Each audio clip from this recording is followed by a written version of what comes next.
ہمارے ایک دوست تھے اسکول میں, وہ چھپ چھپ کے سگریٹ بہت پیتے تھے. ان کے ماں باپ کو پتا چلا, انہوں نے پکڑا, سمجھایا, مارا, وہ نہیں چھوٹ کے دی, مسئلہ نہیں چھوٹا ان. ایک دن میں نے دیکھا سگریٹ چھوڑ دی, پان پہ آ گئے. میں نے کہا یار آپ تو چھوڑتے نہیں تھے, کیسے؟ انہوں نے کہا یار مہنگی اتنی ہو گئی, گھر سے جیب خرچی اتنی ملتی نہیں ہے, تو یہ مجھے سستا پڑتا ہے. وہ سگریٹ تو بہت زیادہ پی جاتی تھی, 24 گھنٹے میں ایک آدھ دفعہ. تو میں نے کہا اس کا مطلب ہے پان بھی اگر مہنگا کر دیا جائے تو یہ بھی انشاءاللہ چھوٹ جائے. تو وہ گورنمنٹ مہنگا نہیں کرتی تو آپ خود اپنے لیے مہنگا کر لو. آپ کہو کہ ایک سگریٹ مجھے 10,000 کی پڑے گی, اگر آپ کی آمدن ہے, اور اگر آپ کی آمدن کم ہے تو پھر آپ 500 کی کر لو. بھائی کیا خیال ہے؟ بھائی نہیں سمجھ میں آ رہا. بھائی ایک سگریٹ کتنے کی پڑے گی آپ کو؟ 500. اس سے یہ سگریٹ چھوٹے گی نہیں, کیونکہ شیطان آپ کو مایوس کرے گا, یار میں تو 500 دے رہا ہوں, پھر بھی چند دن تک ہوگا, اس کے بعد خود بخود کم ہوگی. چھوٹے گی نہیں, کم ہوگی, ختم نہیں ہوگی. یہ ذہن میں رکھیں. میں اس لیے پہلے بتا رہا ہوں کہ آپ یہ ذہن بنا لیں کہ ختم ہو جائے, پھر ختم نہیں ہوئی تو آپ مایوس ہوں گے, یار کچھ ہوتا نہیں, دوبارہ سے خام میں پیسے کیوں ضائع کروں میں. ختم نہیں ہوگی, کم ہو جائے گی. اور جب کم ہوگی تو نس پہ کنٹرول کرنے کی کچھ طاقت بڑھ گئی نا آپ میں. تو پہلے آپ 5 کلو کی پلیٹیں اٹھا رہے تھے, اب آپ نے 10 کلو کی پلیٹیں اٹھانا, بولو بھائی. تو پہلے آپ کو 10 کلو جتنا مشکل لگ رہا تھا, اب وہ آسان لگنے لگا.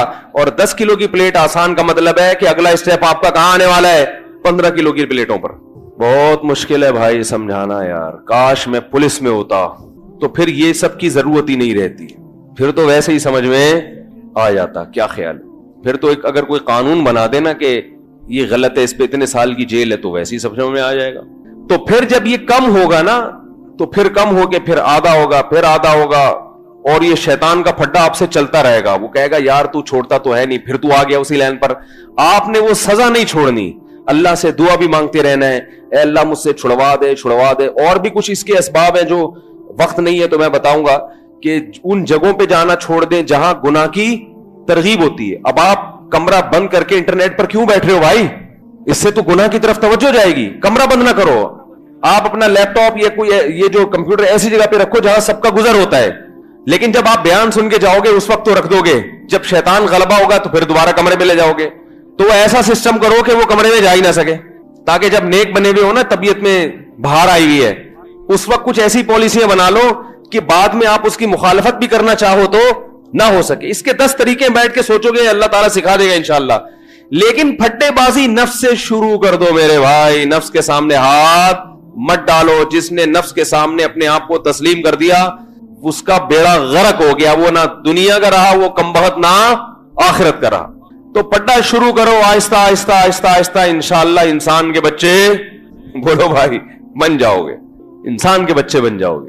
اور ایک کام یہ بھی ہوگا اس سے, روزہ بھی رکھ سکتے ہو. اگر صدقہ ہے تو مشکل ہو رہا ہے تو روزہ رکھو. ایک نوجوان کا فون آیا, مجھے گناہ کی لت. میں نے کہا بھائی جب گناہ ہو ایک روزہ تو رکھو.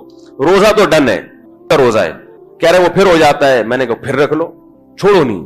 کشتی جو جیسے وہ باکسر نے آ کے آپ کو ایک مکہ لگا دیا تو آپ کو موقع ملے گا تو آپ چھوڑو گے کہ چونکہ تو نے 3 لگا دیے ہیں, اب میں 1 لگا کے کیا مجھے ملے گا بھائی, تو 3 مکے میرا تو جبڑا پھاڑ چکا ہے. آپ بولو گے بیٹا تو نے 3 لگائے ہیں تو مجھے گلی محلے میں بھی ملے گا نا, تو 1 تو کم از کم تجھے ٹکاؤں گا, میں اس کا بدلہ تو لوں گا. تو نفس نے اتنا پچھاڑا, اتنی برائیاں کروائیں. آپ بولے بھائی نفس سے کہ کبھی میں بھی تجھے انشاءاللہ پچھاڑوں گا. کنٹرول میں لے انسان اس کو.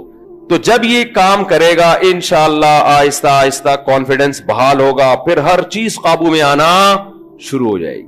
اور جب انسان سب چیزیں قابو میں آتی ہیں تو بیوی بھی کیا آ جاتی ہے لیکن وہ نہیں آتی, خوش فہمی میں رہے آپ, وہ پھر بھی نہیں آئے گی. تو اس طرح سے جو ہے اللہ تعالیٰ نے دیکھو ہمیں ٹریننگ کروا دی, رمضان میں چھوڑوا دیا. لوگ چائے نہیں چھوڑتے, پان نہیں چھوڑتے, رمضان میں چھوٹ جاتا ہے نا, سب کچھ چھوٹ جاتا ہے. پورا مہینہ آپ تصور کریں, عام دنوں میں 3 دن کوئی ہم سے کہے کہ چھوڑو, نہیں چھوٹتا بھائی. ناشتہ نہیں چھوٹتا. اگر کوئی حکیم ڈاکٹر کہتے آپ ناشتہ نہ کیا کریں, چھوڑ کر مان لو بات, بھائی نہیں یار نہیں چھوڑتا یار, اس کے بغیر نہیں ہوتا بھائی. وہ کہتے کولیسٹرول بڑا بھاڑ میں جائے, کولیسٹرول کی ایسی کی تیسی بڑھ جائے تو کیا کریں. وہ ایک مجھے چائنیز, وہ کسی نے کہا کہ چائنیز گرم پانی پیتے ہیں گرمیوں میں بھی, اور اس کے بڑے فائدے ہیں ایکچولی, اس سے کولیسٹرول یہ وہ وغیرہ, عمریں لمبی ہوتی ہیں. میں نے کہا گرمی میں جو ہے نا ٹھنڈا پانی پی کے مر جانا, یہ گرم پانی پی کے زندہ رہنے سے بہتر ہے بھائی. کیا اللہ کی نعمت ہے. آپ دیکھو صحت کی فکر ضرور کیا کریں اعتدال سے, وہمی بننے کی ضرورت